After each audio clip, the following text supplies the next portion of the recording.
Well, it's a quiet Saturday morning and we're, as you can see, still here at the Marina. We got 3 weeks left here before we set off on our travels to Sweden, and we're so looking forward to that. You might have seen that in our previous video. We've still got quite a bit of work to do on the boat. I bought the alternator on Monday. He said he was going to send me, when he got back to the office, the fitting kit. I phoned him, I think on Wednesday or Tuesday afternoon, Wednesday morning. Left a message. He phoned me back that afternoon, I think it was Wednesday, and said he'd put it in the post the next day. So that's Thursday. Wasn't in the post box yesterday, so I'm hoping the fitting kit will come today so that I can actually fit the blooming new alternator and get the boat from where it is now across to the service pontoon to get it filled up with diesel, turn it around so that we can get the other side of the boat fixed up, as it were, or at least cleaned and looking good. But I noticed in one of the previous videos that we made recently about decluttering, and we showed you the shed, we spoke about spending 6 months in Europe, and somebody has questioned how we managed to do that. How do you spend 6 months in Europe given the Schengen zone limitations? Well, we do comply with the Schengen zone visa limitations. You've got no choice because your passport gets stamped in and gets stamped out, and the day you arrive and the day you leave actually count within your 90 days, which is a bit weird, because you'd think it'd start the next day, wouldn't you? Or depending on whether it was the time of day. I don't know, maybe they can't deal with that. But if you arrived at sort of 11 p.m, you're only 1 hour in Europe that day, but that still counts as a whole day for visa purposes. Anyway, and then if you leave really early, like 6 o'clock, that still counts when you're leaving. So what we try to do is limit our stay to 87 days. Give us a bit of leeway, just in case we're running a bit late or we get put on a later train or so on. Anyway, but just to clarify how we're managing to spend 6 months in Europe every year, or the visa limitation is 90 days in a rolling 180. So you got your 180 days and you're allowed to spend 90 days in there. So if you start, if your 180 days starts there and you start 90 days, you've got to spend 90 days out before you can go back. And that's exactly what we do. So the rolling 180 days, it didn't make sense to me when I first started to think about it. I thought it's so difficult to work out what that is, how to do that. But actually there's online calculators where you can put in your dates and you can it'll just tell you you've got this many days, that many days in or out. So anyway, this is how we do it. We go to so this our lives are going to be like this as we go forward. We're going to go to Spain in late December this year, 2024. We're planning. I'm just going to check the canal for somebody. All good. So somebody's coming out of the Marina, and if I'm standing up on the boat, I like to check to see if there's no boats coming, because there's anyway. So this is how we're going to do it. So 2024, what we're going to do is we're planning on the 25th of December. That's Christmas Day. We're planning to be on the tunnel going across to France and then driving down to France, down through France into Spain, and spending whatever time. I think we, given the time we take to go down and we take to come back, we spend about sort of 75 to 80 days in Spain. So we get a good amount of time. So let's say 2.5 months in Spain. Then we'll come back to the Channel Tunnel and we'll cross back into England. Probably that'll be the 87 days or 90 days for that period. Then what we'll do is we'll spend 90 days at least in the UK, depending on how we go, how many days we spent in Europe and how many days, what date can we go and what fits with the sort of our lifestyle, if you like. So we like to go to Sweden in the summer. It's beautiful up there, really great for motorhoming and camping, and plus we have got family and some our youngest grandchildren are up there, so they're a joy to be with for a couple of months. Tiring, but a joy to be with.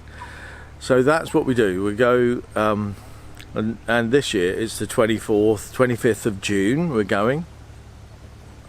So we've spent 90 days back in the UK by then, so we can go back to Europe and we get across, drive across France, Germany and into Sweden. We spend our 60-70 days up there with the family, travelling around, seeing the lovely things, enjoying the beautiful culture up there and the lovely landscapes and scenery. Then we do the return journey and we come back to the UK for 90 days. So that puts us back into December. So last year we went sort of 20th of December, I think, or 28th of December across to Europe, spent time in Spain, came back on the 24th of March. We're going again to Europe on the 25th of June. Then we'll spend time over in Sweden. Then we're coming back and we're going to go again on the 25th, because I think that the time scale that we've set allows us to go on the 25th of December back to Spain. So that's the 90 days. So we do 6 months in Europe in 2 90-day chunks, or in 2 3-month chunks. That's how it works. And we'd love to be in England, especially on brighter days like today. There's a little bit of a breeze going on. It's not too warm, a little bit chilly overnight as well, but we've got lots of travel to do around the UK. We've got lots of places to see that we haven't seen yet over in Europe. We love to wander through France, and some beautiful places in France that we try not to take the same journey every time. I think when we started we were happy to make that same stop at the same places, because that was a lot of security for us.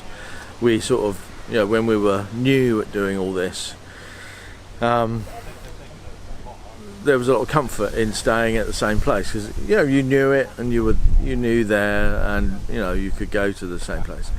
But actually it's so exciting to say, well, let's go somewhere different, let's just do something new, let's take a different route. And that's what we're intending to do this time. Although we always take the tunnel, because that's like super easy.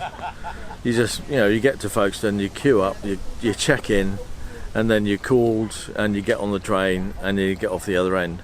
So we're very used to that, and that's, you know, that's the easy bit of the journey. Out of the train in Calais, up the ramp, turn right, down that road, turn left onto the motorway for the local air. So we're going really late this year. I think I think we're going. I think we were going to get over there at about 11 p.m. I'm not quite sure why we've done that. That makes it difficult. Airs can get full by about 4. So we'll try and sort that out. But we'll be taking you along with us, and you'll see the joy of doing it, or the calamity that we get into.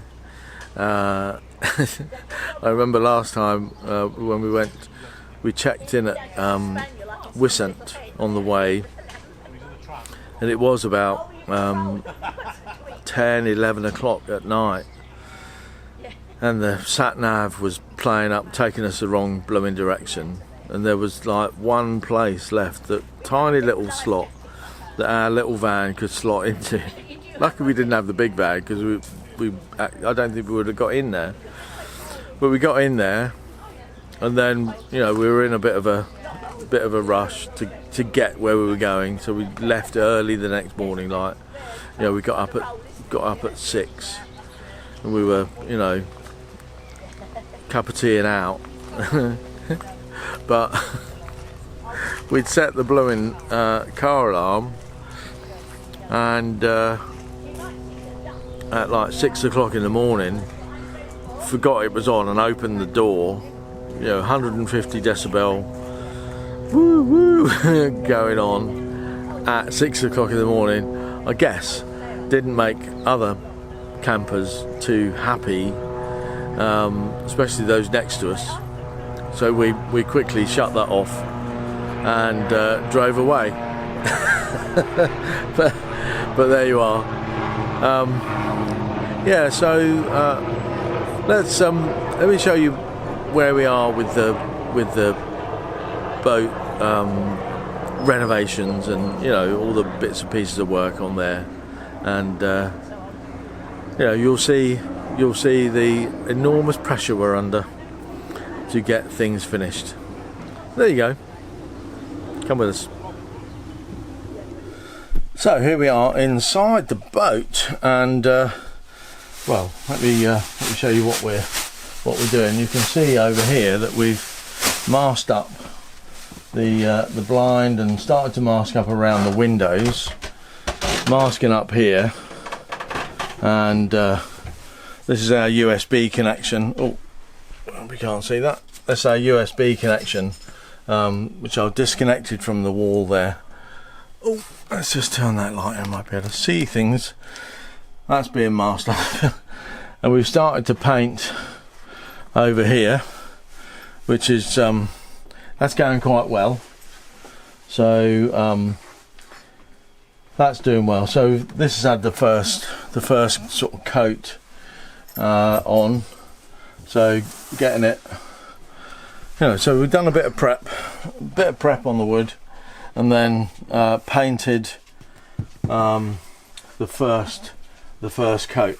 But actually, because the wood is sort of this really dark and dingy brown colour, it takes a lot of coverage, and there's a lot to do. All of this ceiling as well to do, these duck hatch doors and so on. But I think we're making really good progress, and it does actually, when you look down that way, it does actually just brighten the whole thing up, especially when we get all of this painted. Just turn that light off and come from back here, and it just looks a lot lighter and brighter. So that's going to make it make it a lot better in here for a sort of living space. We've still got a load of clearing up to do. The decluttering and clearing out is a massive task, isn't it, Wend? It is.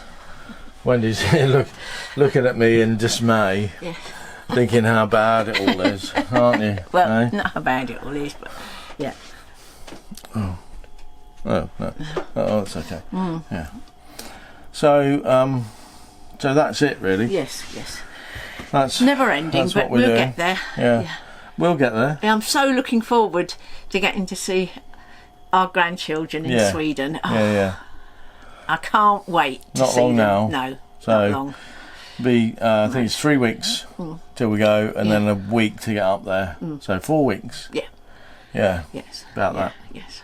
Anyway, that's it for this this blog this week, isn't it? Yep, that's about all. Right. Yep, onwards and upwards and Yeah. that. Yes. So, say goodbye, Wayne. Yeah. Goodbye, Wendy. Bye.